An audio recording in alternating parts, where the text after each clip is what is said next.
All right, welcome back to the Recreate Meaning podcast. I hope everyone is doing well. We have Aaron and William on the show today, and here we are talking about a topic that Aaron will reveal to us in just a sec. Take it away, Aaron. All right. Uh, Last episode we spoke about rising interest rates and ditching very abstract philosophy as we go forward into a practical future. Hmm.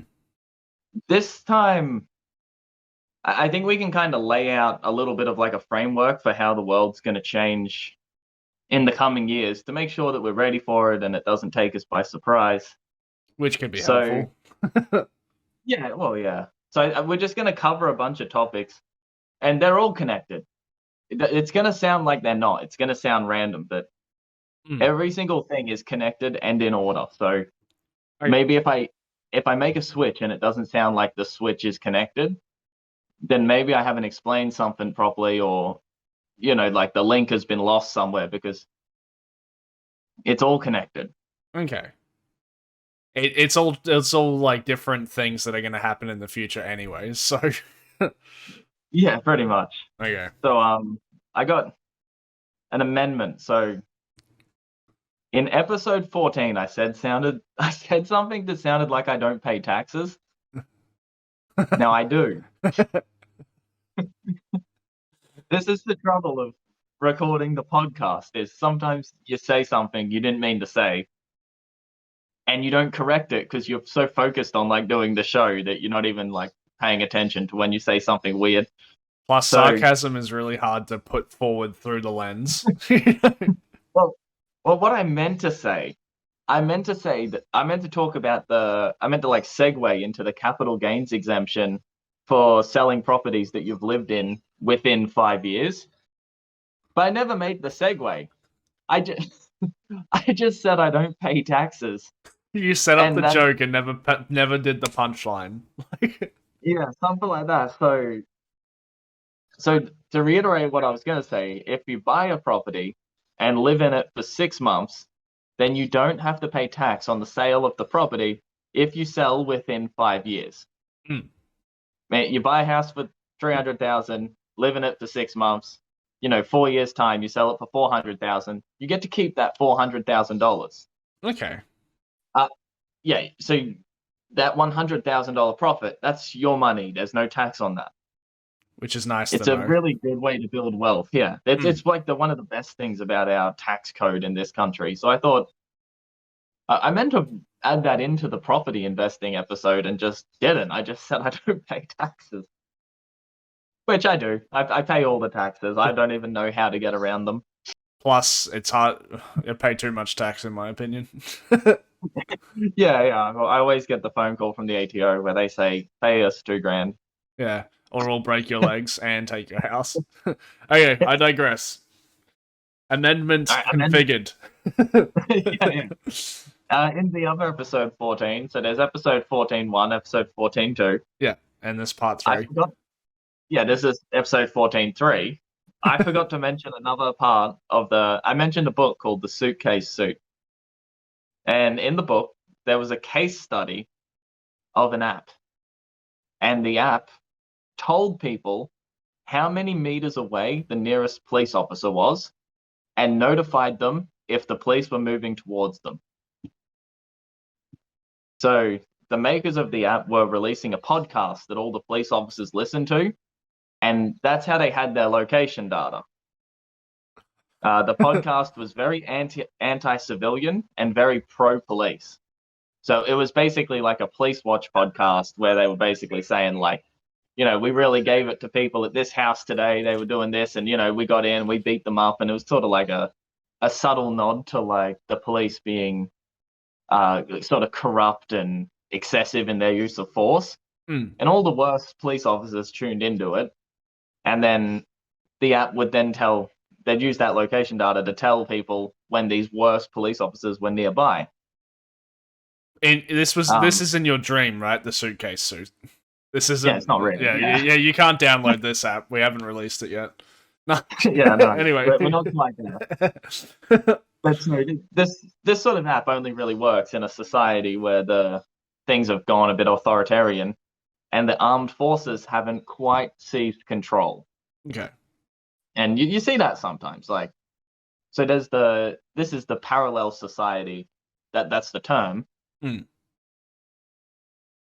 Basically, well, in that false sort of like reality I just put forward with the app that tells you when the police are nearby, what it is it lets people bypass the government authority while the government authority preserves the appearance of control. And there's all sorts of things like this where, like, there's countries where the government rules over people, but they're so far disconnected that, the people are living their own lives in their own communities, doing their own things, and the government doesn't really have anything to do with them. Mm. A lot of third world nations are like this because the government just doesn't have the power to be able to have control over the entire population. And it's good to know about because all sorts of parallel economies and societies can exist in a controlled economy. So even with the tightest governmental controls, there will be places where the government's grip slips, and free trade as well as household production can reign supreme. Sounds like the perfect recipe for black markets or other illegal things happening in the background. It's like you just can't Oh yeah, control it all. yeah, exactly. And it often too it can depend on what's illegal because like there have been certain times and places where growing food to consume yourself is illegal. And in those sorts of situations, you just stop following the law. Yeah. You don't participate in that. That would be ridiculous. Mm. All the poor people who have had their families starved because it was illegal to do anything that would help themselves. That's the most ridiculous thing in the world. At that point, obviously you break the law. Yeah. I think the most modern example of this, I read this a while ago, but I wrote down the rough gist of it. So Indonesia had a bit of a parallel economy operating. So when they total what they call GDP, household production is not included. Mm. So GDP is the total new goods and services in an economy, and household production doesn't count. Okay. So if I grow a plant at home, maybe cucumbers, pickle them, now I got a bunch of jars of pickles, and I distribute them to the local community, not for maybe not for money, maybe just for trade, like a barter system, or maybe people give me a bit of money, but I don't declare it, Mm. then that doesn't count on GDP, even though it's a new product that's entered into the economy. And at one point in Indonesia, GDP per capita, so per person, was about $3,000. So the average person was generating $3,000 of goods and services for the economy per year. Mm. But household production was at about $10,000 per person. So people were living a lifestyle that was, I mean, perhaps more modest than the lifestyle of a country like Australia. Mm. But it wasn't like they were living on a African level of like, sub-Saharan African level of wages and resources. They had about 13,000, which was, that's not as bad. You can live quite well. Is that per year? Yeah, per year, yeah. Okay, because when you said 13,000, for some reason I was like weekly. I was like, Jesus. Oh no, I was not like these. weekly. I was like these people are going well. But yeah, they were growing stuff and trading amongst themselves, and basically the government couldn't get their fingers on it. They couldn't tax it. They couldn't record it. No one knew what was happening, and they just had to estimate it was about $10,000 per person. It's just Now, pretty hectic of like personal growth and stuff if you're just trading stuff in your street. But anyway, yeah, I yeah, digress. it's pretty good. It's amazing. Yeah. So because of this, economic data such as GDP, it can be somewhat ignored in your personal planning if you can figure out household production for some of the goods and services that you require, especially the expensive ones are good. Mm. So if you can produce a bit of food as well as fix things when they break, like, God, if you fix a washing machine just by, oh, actually, I did a dryer not too long ago by swapping out the bearing when it broke. I mean, that probably would have been a couple $100 repair, which I was able to do very cheaply. But I did it for like $10 for the bearing. Um, and same with food. Like, you can produce a bit of food. Maybe you can take a little bit of the burden off the grocery bill. You might be on a lower wage in terms of what would officially be counted in GDP, but you might just be a little bit more protected, It reminds me of when I did the renovations for the unit that I rented out, and I did like $3,000 worth of renovations just by hand. Like all the labor costs just gone, just all on Yeah, me. exactly. You know? Yeah. And it's so good to generate value like that, especially when, like, I don't know many people running around with a lot of money in savings at the moment, but like there's a thing where even those of us that are doing all right can probably take their car to a mechanic for a checkup and take themselves to a dentist and probably wipe out their entire savings. Yeah, I get Even you. if nothing's necessarily wrong. Yeah. Oh god, that hits home. And there's kind of, I'll show you an example too of this sort of thing. Holy fucking shit. When you said you had pumpkins, I wasn't expecting that. Yeah, and I got eggplants and pumpkins for days. And you're just like, in a regular household, right? Like yeah. Yeah, this is a regular house. And it's very fun too, because the pumpkin vine, we throw scraps to the chickens, and then the pumpkin vine grew of its own accord, and now we got a wheelbarrow of pumpkins. So that's going all right. Which is, I'm guessing, this point is because it's like going into the future. If you can kind of do stuff like that, you'll soften the blow of whatever's to come, right? Yeah, That's the point. exactly. Like a little bit here, a little bit there, and then, as I always like to get some chickens, feed them food scraps, get the eggs, and that can take off 1 or 2 meals off the grocery bill a week, which it's kind of about. See, sometimes it's not about doing like phenomenally. Like, there's the going from 50 grand a year to 150 grand a year is a very fine thing to do. But sometimes just doing slightly better than average can be enough to see you through. Especially over like 5 years. Like 5 years worth of eggs is probably like a car's worth of fuel. Yeah. I was gonna say even a car. Like eggs, like $6 a dozen or whatever it is for good eggs. Yeah, we probably could total it. So I get about a dozen a week. So that, what'd you say, 5 years? Yeah, That'd be about 250 dozen times 6. That's $1,500. Well, yeah. See, it's not quite a car, but So this is the thing. We're going into higher interest rates, and we'll talk about some of the ways in which the economy is getting a little trickier to navigate. But you just want to be able to get yourself through, increased expenses, maybe a little bit of decreased income. Just get yourself through, because these, like, it's not even that bad yet, but bad times will come to an end, and good times full of opportunity, that they'll come round.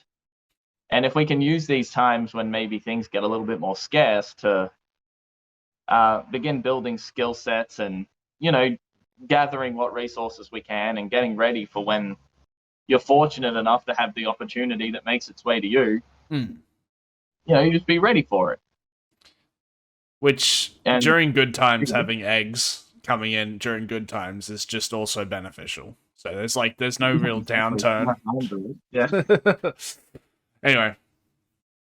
I think maybe one thing to make a note on here is the difference in skill sets. So at the moment, like I've spent the whole year so far trying to get better at composting the garden waste and the food scraps, and like I got chicken bedding and lawn clippings and all this stuff, trying to compost it. And I've been reading some books by Joel Salatin, and he gave a few hints which made me a lot more effective at it. But when you compost things, there's certain ratios that need to be sort of kept in balance. And it's a bottleneck system where if the ratios are in balance, things start composting rapidly until it hits the bottleneck, and then you can address that bottleneck and it will keep composting. And it's actually amazing how quick you can get things composting if you get it right. And you'll know you got it right because it gets very, very hot. It's actually, the compost pile that I'm running at the moment is warm like a campfire. Like, it's bizarre like a to bit of me. magic. Yeah. It's bizarre. But when you stick the pitchfork in and you turn it over, it's actually steaming. And that's there's a difference between just putting like organic waste into a composter and letting it do its thing and, you know, getting it right. And I think what we got to do as we go forward into a little bit more of a difficult economy to navigate is we got to do things right, you know? Like, we got to not settle for, oh, good enough. That's like the base level of doing it. Like, we got to do things really, really well. And especially if we can find maybe 10, 20 skills that we can do really, really well that operate together such that we can protect ourselves from shortages and even do something that gives us big opportunities when other people have their own shortages and they're looking to pay for products that we can produce. Just be very useful for your community, you know, and be able to min-max. Yeah. So we've spoke about that on other podcasts as well as in general. I think everyone gets that. Like, you know, do well to do well. It's really not a complicated recipe. And I mean, really the secret is finding those moments where things go from, like, you know, just sort of happening to maybe you start to realize something really special's happening here. Like with the composter, when I saw that it was steaming, I was like, oh, I'm actually really getting better at this now. We've got the temperature from the organic matter inside decomposing to the point where it's hot enough to evaporate water. It's like you're doing pretty well. It's cycling rapidly. You're picking up momentum. Yeah. I had the same thing with my computer. The computer. Yeah. Yeah, exactly. Are you saying your computer got hot, not it got better? No, it got better and hot. The fans spin up. It's working. The fans spin up and all the lights go a different color. No. But even if we build these skill sets, they don't shelter you from the whims of the economy entirely. And I think maybe we'll talk now about something which is very concerning, and it's the rise in violent rhetoric. And so rhetoric is speech with a persuasive intention. So everybody becoming interested in violence, not as concerning as everybody beginning to use their speech to try to persuade other people to be violent. This is when it's got very concerning. So there's a couple things we can talk about. One is Dave Chappelle. Actually, no, let's talk about this one first, the Ukraine one.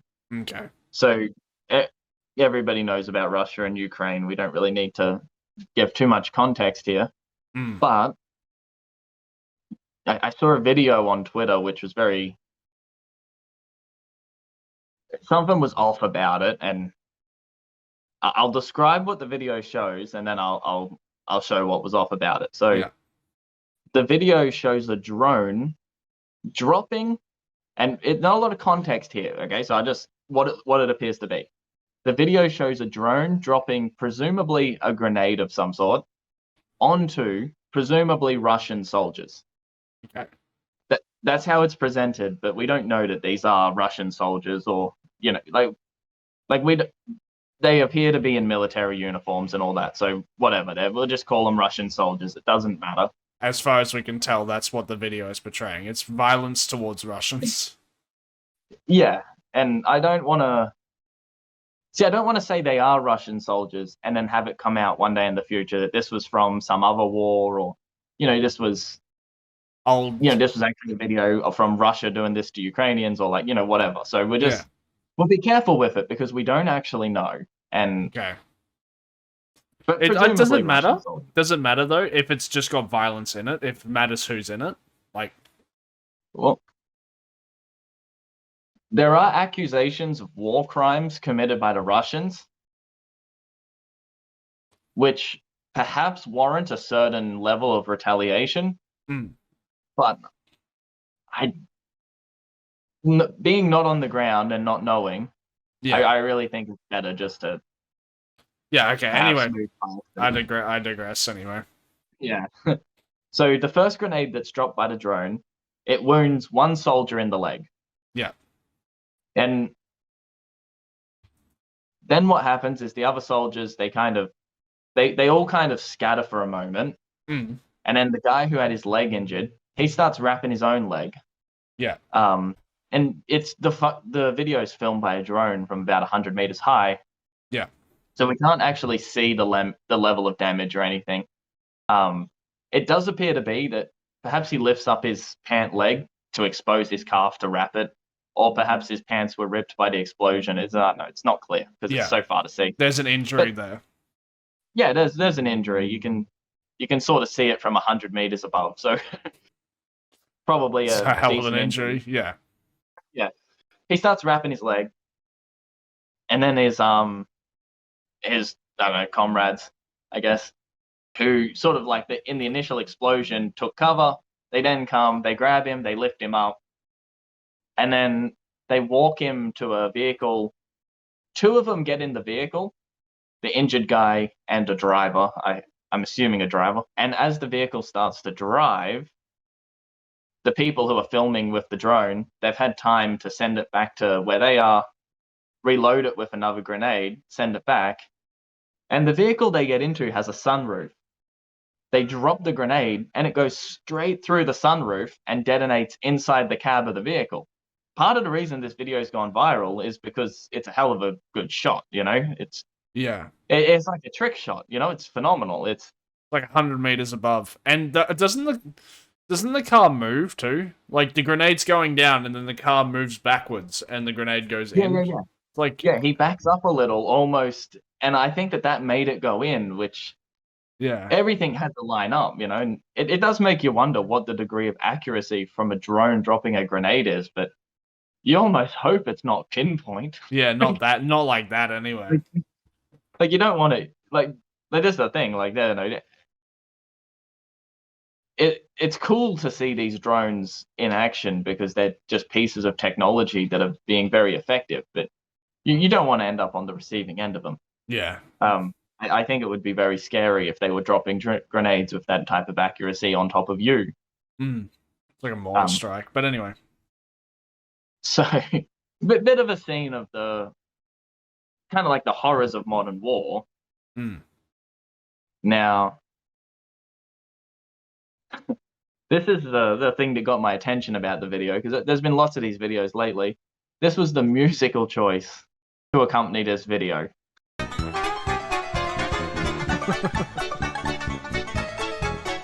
fucking scared. 1 sec. Can you hear it? I can't. I'll put it in post though. Okay, well, we'll play for a second. The thing that's a little bit concerning about it is it's implied that the way the grenades drop on these guys is funny, where without knowing the context, if these are the bad guys committing the war crimes, yeah, it kind of is funny.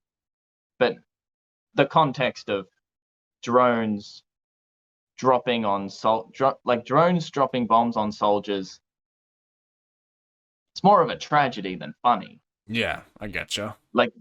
Evil has interwoven itself into this invasion, where the people who are doing the worst of the worst, and there's kind of a tactic when you invade. It was very popular in World War One and Two, where you be as barbaric as possible Mm. to encourage a quick surrender. And the generals write about it, and they act like it's very clinical, very clean. It's a in World War One, there were people saying that it's compassionate for a general to let the soldiers be as barbaric as possible because it hastens the end of the war. But the reality of it is that awful things happen to people, and like I definitely wouldn't pair compassion with it. Um, but It's this song that they're playing accompanying this video anyway, whether or not these guys are war criminals or not, it's designed to be antagonistic to the Russian army. mm. And it's definitely not incentivizing peace. Yeah, it's like kind of trying to reciprocate a retaliation from them, if you know what I mean. It's Well, aggravating that's them. what it seems like to me. Like it seems like the goal is to antagonize. And so there's two things. If the music was added by a Ukrainian who may suffer the consequences of, adding this music, and perhaps it's part of a broader strategy, Mm. then it might be brave, I don't Yeah, know. But without knowing the context of the strategy, it's very hard to say anything about it. But I get you. my issue is if it was done by someone outside of the country who has no skin in the game, they're just watching from afar, from a nation where the threat is not there, Mm. then I think adding this music is not doing anyone any favors. No, it doesn't send the right message to the general public, that's for sure.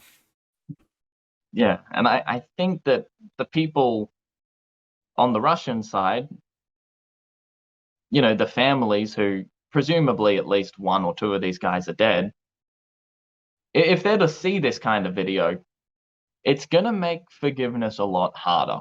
Mm. Like I feel like as a person who has a family member that goes into the defense force and goes into a conflict in another nation, if that family member in the line of duty is wounded or killed, perhaps it's possible when the conflict ends to forgive because I don't know, you can acknowledge how chaotic the situation was and Yeah. everything like that. But when it's treated as a joke, I feel like you're making it very hard for people in the conflict to forgive. And someday, many years from now, perhaps, forgiveness might be what the region needs. And everybody who turned this into a big joke, where not just, the Ukrainians about the Russians, but the Russians about the Ukrainians, like the people who are treating this lightly and treat the death of, people from the opposing side as being something that's humorous, they're going to make it harder for forgiveness to take root. And then you start running the risk of like a generational conflict where kids are born having lost people from the war. The war continues in certain ways. They continue to lose people as they get older. And then when they're old enough to fight, they're so damn keen to do it because it's been their whole lives. They've received nothing but loss and, grief in regards to the conflict. They're angry and they choose to fight. And then the cycle continues. Mm. Plus, you And get even more barbaric, you know? It's like there's no human yeah, element, there's no ethical element, there's no respect for people's elders, you know? It's like, I think it's an attempt on someone on social media has attempted to make something funny that'll go viral, but the implications could be massive there. yeah, 100%. And I don't like it. Like even if your enemy is killed and it's justified, I still think a certain level of respect is necessary. And I think you're 100% right. It's like yeah, they thought they were right on their side anyway. So it's like it's horrible that people have to die anyway. Yeah, oh yeah. It's a real tragedy what's happening for both sides. Hmm. But I don't know. I suppose all I want to say here is that in the comments of this video with the silly music, there's a very, very strong presence of people defending the music choice. And they say that the Russians have committed war crimes, therefore, this music, which compared to a war crime, some silly music is obviously, it's a very, very low level retaliation. Yeah. But I'm still not sure that the benefit is there. Especially considering I know it's unlikely, but being the person's son, wife, or anything watching that video and being able to recognize that it's them and then hearing the music, it's like it's a bit insensitive. It's like if you were to play someone carrying a casket out to a gravesite and play the same music. It's Yeah. like it doesn't seem like it when you watch the video, but like that would be like I want to laugh because of dark humor, but it's not funny. It's like you're like your grandma's there. You're like, All right. So the next one, this one is maybe this one's not as serious, but it's also a sign of the time. Dave Chappelle got attacked on stage. More and more details about the incident have come out. So I think that we should just talk about these details because a lot of the initial reporting was incorrect. okay, Okay. So a man tried to attack Dave Chappelle while he was performing. The man was holding a replica gun that has a fold out knife. hmm, And I saw a few outlets have reported that the knife ejects from the gun. And I don't know if they mean it ejects as in it shoots the knife. I'm not actually sure what they mean by eject. yeah, Maybe they mean like the knife comes out and you can use it as a weapon or whatever. yeah, But it's a knife. It's kind of like a replica gun with a fold out pocket knife on it. But that's what it appears to be. yeah, So any weapon, like a replica gun, is obviously different than a real gun, but a knife's a knife. yeah. This thing's a knife. Wait, It's did That's the danger here. did the gun have bullets in it? I don't think it takes bullets. Okay, So weird. the blade of the knife appears to fold into where the trigger would be. Yeah, You'll see. I'll send you the photo of it for the final version. I'll put it up on screen. But yeah, I get what you mean. Yeah, and I don't know what mechanism this has. Like, if it shoots a knife, I don't know with how much force. Like, I don't know. But anyway. The whole clip is full of gunpowder, and that's what shoots the knife forward. Yeah. So this is the next thing that's quite interesting. The man gets on stage, tries to tackle Dave Chappelle. Dave Chappelle dodges it, doesn't drop the mic, which perhaps it was just in the moment he didn't think to drop it because he was holding it. But it's also a testament to the man's comedy that in a moment where he was attacked, he didn't even think to let go of the microphone. Yeah, And I think Dave Chappelle has a very, very far-reaching voice, and it's very influential, and he knows it. And I think for him, holding onto that microphone in the moment might be a little bit more than he didn't think to drop it. yeah, Like, he might have thought that he needed it. yeah, Anyway, guy tries to tackle him, seems to sort of fall down in the process. Security gets on stage. They kind of mob the guy in like a circle around him. yeah. You can see a lot of kicking happening. Oh my god. It's reported that Jamie Foxx, Buster Rhymes, and Dave Chappelle joined security in giving this man a stomping, Oh my god. starting on stage and continuing backstage. Um, He better have had a good reason to do that if he's going to take on like 5 dudes afterwards, you know? so, the next mistake in the reporting. Oh, sorry, not mistake. the thing that's interesting. There was a tweet that got a lot of traction.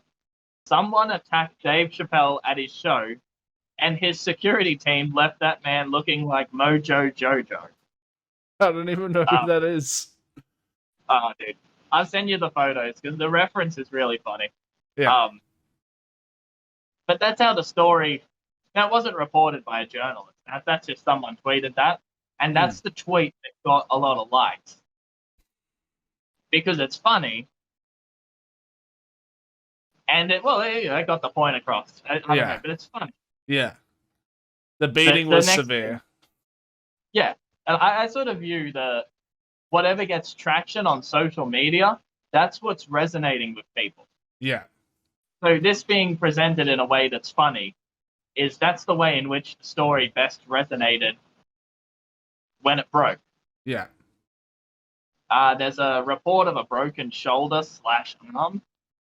So there's a photo taken by one person of them loading the man onto the stretcher, and his arm is bent in a really, really weird way, appearing to be some sort of severe breakage or dislocation. Yeah. But another photo from a different angle with flash shows that the guy's arm isn't broken. They've handcuffed him to the hospital bed thing, the gurney. That's it. Yeah. That was the stretcher, whatever it's called. Yeah. They've handcuffed him to that, and it in a weird way, his arms bent in a weird way. It's because of the handcuffs. His arms like hanging up, kind of weird, right? Is that what the? Yeah. Exactly. So it was reported that the security guards in the big beating that this man received, that the security guards had broken his shoulder. And once again, not true, but the comments, what was resonating with people, loved this. Everybody was saying how good it is, got what he deserved. There was a couple of people saying it was excessive, but in response to Chris Rock being attacked, they said excessive is acceptable. There's very few people who were saying that the idea that this man ran at Dave Chappelle on stage with a weapon, but, that they broke his shoulder on the scene, not police officers. Security guards, the security guards broke his shoulder, and everyone's like, yeah, that's what we need. Fucking hell. Actually, we got a little gap in the notes here. I just say the reason why that's not something to be very excited about is because the man ran at Dave Chappelle with a weapon, and they broke his shoulder immediately. But the weapon's a small thing he's holding, and it's not even clear that the security guards knew that he had a weapon. You don't want to end up in a situation where perhaps some security guards chasing a man in a red shirt. The man in the red shirt runs around the corner, and there you are standing in a red shirt, perhaps at the ATM or something like that. Man slips into a room. Security guard comes around the corner. In the chaos, the adrenaline, sees you with a red shirt, grabs you from behind and chucks you on the floor, and and then breaks your arm. Yeah, like you don't want to live in the world where that sort of thing is not likely, but that sort of thing may happen. Yeah, like there's a reason why we detain people and then we deal with them in a justice system, because otherwise people are like false hanging, false broken shoulders, It's also like, okay, security guards can break arms. There was another incident which happened. It was a smash and grab, I think they call it. That's the word. But it was at a sunglasses store just outside of Washington. The two store attendants, there was a guy, quite a big, strong-looking guy, and there was a maybe 20-something female attendant. They're working the store. They're behind the counter. 6 people run in, maybe more, maybe less. I can't quite remember. I'm doing this one off of memory. I don't have notes for it. Yeah. They smash open the sunglasses cases. They grab the racks out, and then they run out the store. And there were people in the comments saying this is why the store attendants need a gun. So we're in a world where people think security guards breaking a man's arm in response to the Dave Chappelle incident is completely justified. And then which way is this tilting? It's tilting towards, and store attendants need guns. Like, You know, everyone needs guns. people who steal sunglasses should be killed. And it's like, geez, I wonder if that's too far. Like, Or even, and it's also like, here you go. and I was going to say, are they trying to say that they should have a gun because then they have some form of power and authority? And it's like, Yeah, I think that's it. But there were people saying that in this situation specifically, the guns should have been used. should have been you. Okay, so bullets should have exited the right, like the guns. Okay, Yeah, that yeah, that confuses me. yeah. It's just funny how fucking fast the violent rhetoric is accelerating. Oh my god! And once again, the people doing the smash and grab, they're dressed a certain way, they're kind of covered up and stuff. But you don't want to be in the sunglasses store with a hat on, and maybe you got your COVID mask, and you're trying on a pair of sunnies when old mate starts unloading the clip on everyone who looks like they're doing a smash and grab. Like, Oh my god! Or it'd be the guy like that walks in as everyone else runs in, and then they just light the room up. Like, you run in with them, like they must be having a sale. Like, yeah. Oh my fucking god! like, in response to the Chappelle attack specifically too, we now have motive. So the man who attacked Dave Chappelle, Yeah. he's reported as being homeless. I'm not really sure what homeless means anymore because often these people live in there's like shelters and stuff which aren't exactly homes, but it's not exactly on the streets. It's It like a I have a little trouble. halfway Yeah. house or whatever. Yeah, I have a little trouble with the word homeless at the moment because for me, I picture the guy who like has a shopping cart and like it's full of cans and he sits on a cardboard box. Like, I'm homeless has become a very inclusive word. Yeah. Dave Chappelle said that he asked to see Lee after the attack. Dave Chappelle said he needed to talk to him, and this is partly why Dave Chappelle is influential because after this, he's gone to the Los Angeles police and he's asked to talk to the man. Yeah. Chappelle says that he appeared mentally ill. Perhaps he was running at Dave Chappelle in an attempt to get attention.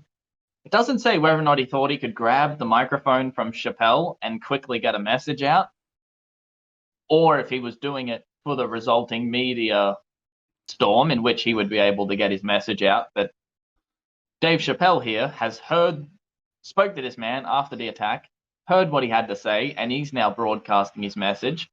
So he effectively got what he wanted. The guy got what he wanted. He got some form of media attention. He did. And this is what he had to say for himself. His grandmother from Brooklyn has been forced to leave her neighborhood because of gentrification. Gentrification. The process whereby the character of a poor urban area is changed by wealthier people moving in. Essentially, the people who live in an area start to be outbid for properties by outsiders who want to live in the area. This is the common thing that happens in property. There'll be an area where the real estate's cheap. It's inhabited by people who often, what's the word? From like, are you trying to say that from a specific ethnic group? Or no, but that's often the case. Okay. It's a low socioeconomic status thing. Okay, okay. So it's just a kind of bunch of factors that are grouped together. It just seems to be that that's the... It's like it seems to be that they congregate in the same place. Yeah, exactly. Yeah. It's not uncommon for, like, say, there'll be immigrant communities where immigrants who share a culture and speak a language, they move to a new country, they tend to live in the same communities because it's a bit of a culture shock moving to a new country. Plus, it would be But easier. then, yeah. But then that new community is perhaps excluded by the larger community as a whole just because it's different. And then that can create a sort of like a stagnation in the property market there, Hmm. and in the jobs market, and in the economic, development of the new citizens, I guess. And then this can lead to things being not maintained, and maybe the aesthetic of the community starts to like degrade a bit, and real estate can drop. And it doesn't have to be like a certain group of immigrants or anything. It can be maybe there's a town that's big on mining. The mining boom collapses. All the people with options move away. All the people with no options stay. The people who have no options tend to be not the most useful people in the community. It's the people who have options that typically were the ones doing the bulk of the economic development in the area. Yeah. And then, over time usually a sign that a community's really fallen is you start to get young, like teenage age people involved in gang activity. Yeah. And once they're all in gangs, they get older, and it's all a big problem. Yeah. And then you get like communities where the police don't go because there's like a gang that holds the territory. Oh yeah. Yeah. That's insane when that happens. Props to no.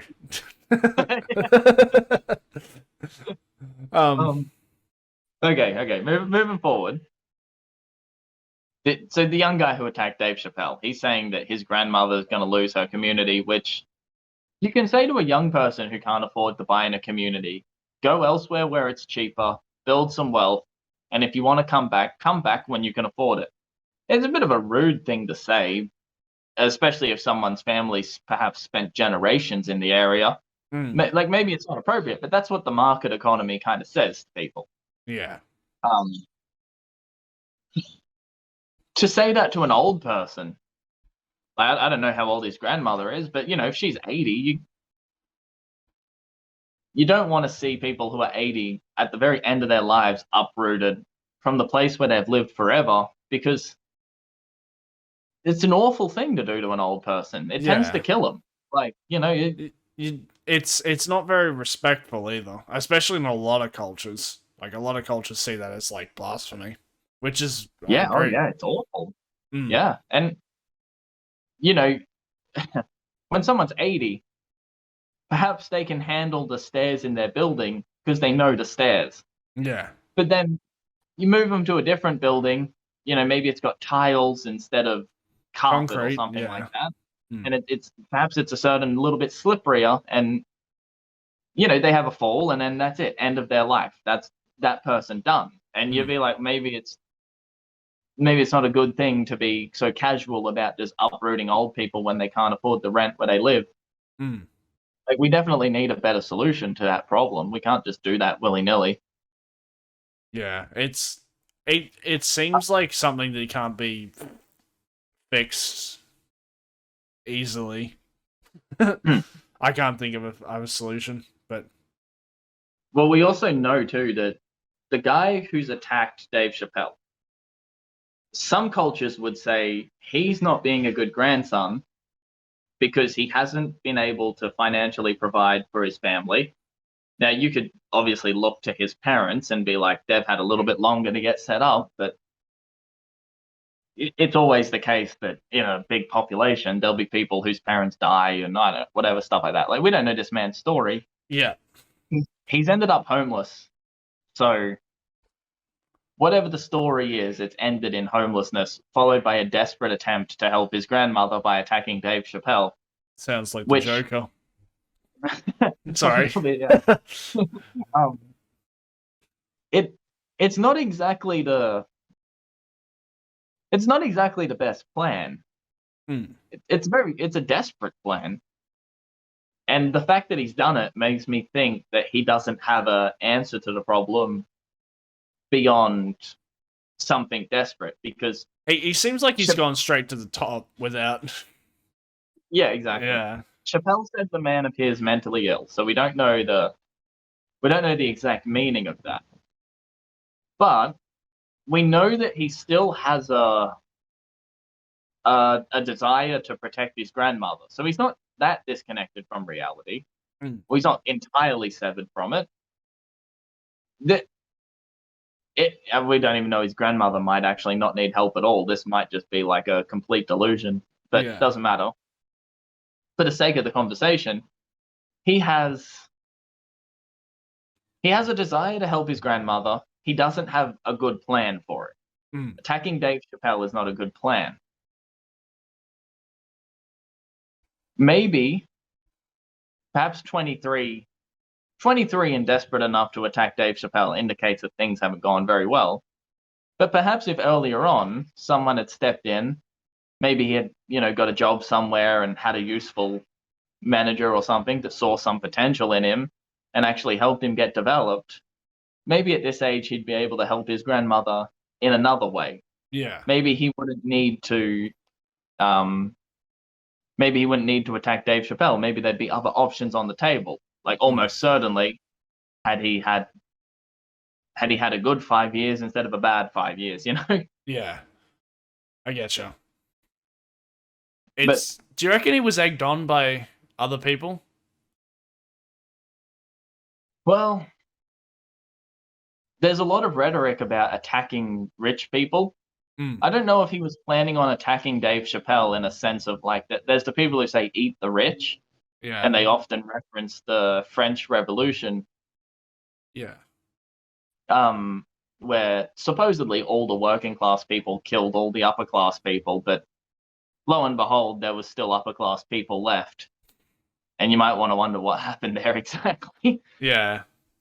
But Deals anyway, were made. um, I don't think he was trying to like steal anything from Dave Chappelle in some sort of convoluted way. Perhaps he's taken his attention for a moment, which is very interesting. Dave Chappelle has allowed his message to be broadcast because this does almost incentivize attacks on Dave Chappelle in the future. Yeah. Interesting that Dave Chappelle himself is broadcasting what he wanted said. Maybe Dave out Chappelle's of clever enough respect. to know this. Yeah. Like, if you're on stage and someone rushes the stage, if you've got the microphone, you can use your words and have the audience on your side. If somebody gets on stage and steals the microphone and starts saying anything, I mean, now the audience is listening to that, And if Yeah. they manage to convince the audience, they can bring you down very quickly.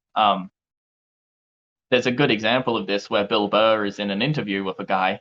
The guy's asking some sort of dumb questions, and Bill Burr snatches the microphone and starts controlling the interview himself, and Mm. it's very funny to watch. Maybe that was his plan. Maybe he was trying to do that style of steal the microphone, control the situation, get the audience on his side. Yeah. Very much like the Joker. Yeah, I get you. But probably best not to speculate on the strategies of someone who is said to be mentally ill because it's too many variables. Yeah, I get you. But it's interesting though that he's trying to help his grandmother in the property market because this connects directly to interest rates. Mm. So higher interest rates means higher rent. I don't know if the landlord of the grandmother or if she owns the property but has a mortgage, if these like the banks have put up the interest rates on the variable as well as the fixed interest rates. Mm.